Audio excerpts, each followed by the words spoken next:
بسم اللہ الرحمن الرحیم۔ معزز ناظرین، السلام علیکم ورحمۃ اللہ وبرکاتہ۔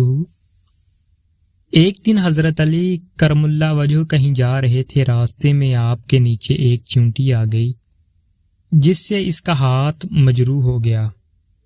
آپ تھوڑی دیر کھڑے ہو گئے اور افسوس کرتے رہے، حتیٰ کہ چیونٹی سوراخ میں چلی گئی۔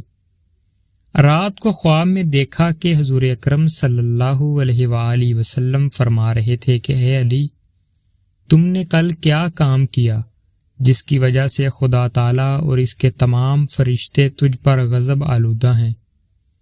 آپ رضی اللہ تعالیٰ عنہ نے فرمایا کہ کس وجہ سے؟ آن حضرت صلی اللہ علیہ وآلہ وسلم نے فرمایا، تم نے چیونٹی کا پاؤں زخمی کر دیا۔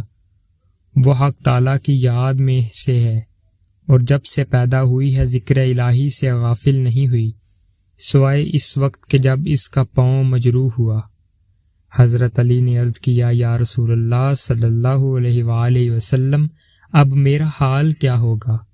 آپ صلی اللہ علیہ وآلہ وسلم نے فرمایا، اے علی، اگر وہ چیونٹی تمہارے لیے معافی نہ مانگتی تو کام بہت مشکل تھا، لیکن اس نے بارگاہ رب العزت میں عرض کر دیا کہ اے اللہ، تیرے نزدیک عمل کا دار و مدار نیت اور ارادہ ہے، لیکن علی کا اس کا کام میں کوئی قصد اور ارادہ نہیں تھا، تو بہتر جانتا ہے۔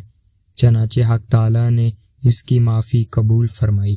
وما علینا الا البلاغ المبین۔ شکریہ۔